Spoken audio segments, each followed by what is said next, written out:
Plant Kingdom Part 2 3.2 Bryophytes. Bryophytes include the various mosses and liverworts that are found commonly growing in moist, shaded areas in the hills. Bryophytes are also called amphibians of the plant kingdom because these plants can live in soil but are dependent on water for sexual reproduction. They usually occur in damp, humid, and shaded localities. They play an important role in plant succession on bare rocks or soil. The plant body of bryophytes is more differentiated than that of algae. I repeat, the plant body of bryophytes is more differentiated than that of algae. It is thallus-like and prostrate or erect and attached to substratum by unicellular or multicellular rhizoids. They lack true roots, stems, or leaves. They may possess root-like, leaf-like, or stem-like structures. The main plant body of the bryophytes is haploid. It produces gametes, hence is a gametophyte. The sex organs in bryophytes are multicellular. The male sex organ is called antheridium. They produce biflagellate antherozoids. The female sex organ called archegonium is flask-shaped and produces a single egg. The antherozoids are released into water where they come in contact with archegonium. Archegonium is the female sex organ.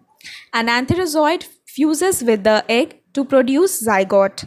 Zygote do not undergo reduction division immediately. They produce a multicellular body called a sporophyte. The sporophyte is not free living but attached to the photosynthetic gametophyte and derives nourishment from it. Some cells of the sporophyte undergo reduction division, meiosis, to produce haploid spores. These spores germinate to produce gametophyte. Bryophytes in general are of little economic importance, but some mosses provide food for herbaceous mammals, birds, and other animals. Species of sphagnum, a moss, provides peat that have long been used as fuel and because of their capacity to hold water as packaging material for transshipment of living materials. Mosses, along with lichens, are the first organisms to colonize rocks and hence are of great ecological importance. They decompose rocks, making the substratum suitable for the growth of higher plants. Since mosses form dense mats on the soil, they reduce the impact of falling rainwater and prevent soil erosion. The bryophytes are divided into liverworts and mosses. 3.2.1 Liverworts. The liverworts grow usually in moist, shady habitats such as banks of streams, marshy ground, damp soil, bark of trees, and deep in the woods. The plant body of a liverwort is thalloid, example Mercantia. The thallus is dorsiventral and closely appressed to the substrate. The leafy members have tiny leaf-like appendages in two rows on the stem-like structures. Asexual reproduction in liverworts takes place by fragmentation of thalli or by the formation of specialized structures called gemma, singular Gemma. Gemmae are green multicellular asexual buds which develops into small receptacles called gemma cup located on the thalli. The gemmae become detached from the parent body and germinate to form new individuals. During sexual reproduction, male and female sex organs are produced either on the same or on the different thalli. The sporophyte is differentiated into a foot, seta, and a capsule. After meiosis, spores are produced within the capsule. The spores germinate to form free-living gametophytes. 3.2.2 Mosses.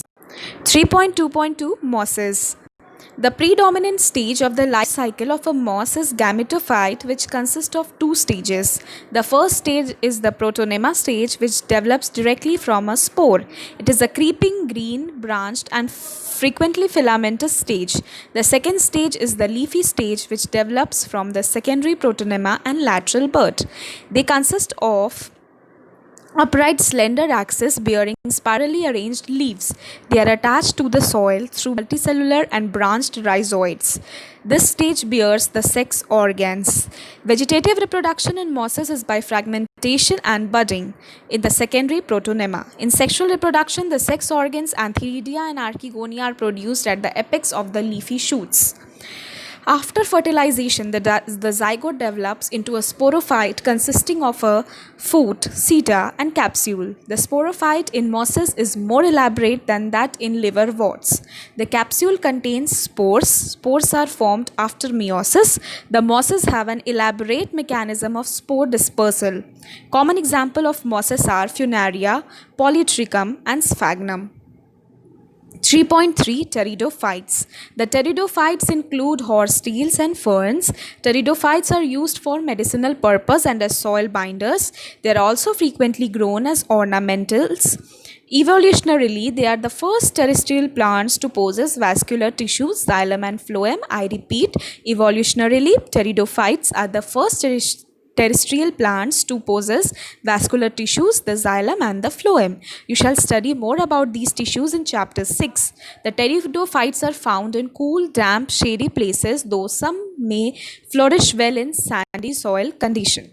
You may recall that in bryophytes, the dominant phase in life cycle is the gametophytic plant body. However, in pteridophytes, the main plant body is a sporophyte which is differentiated into true root, stem and leaves. These organs possess well-differentiated vascular tissues. The leaves in pteridophyta are small microphylls as in Selanginella, or large macrophylls as in ferns. I repeat, the leaves in pteridophyta are small microphylls as in Selanigella, or large macrophylls as in ferns.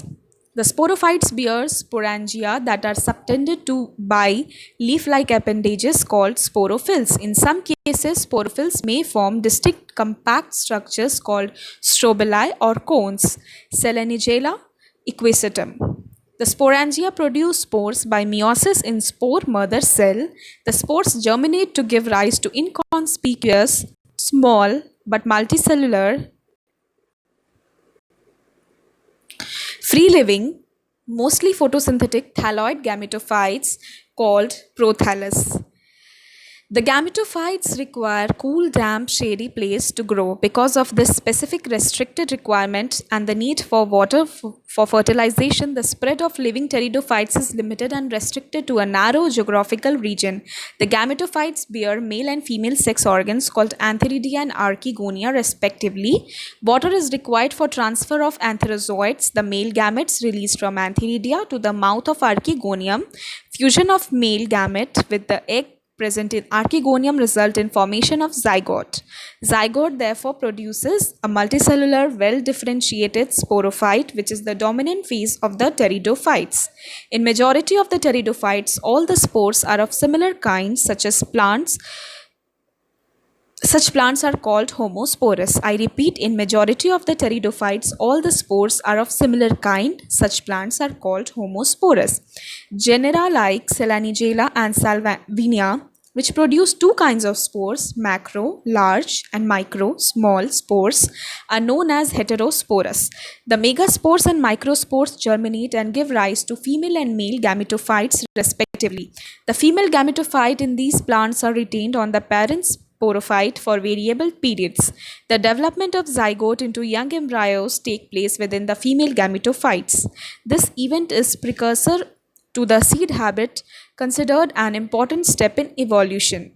The pteridophytes are further classified into four classes: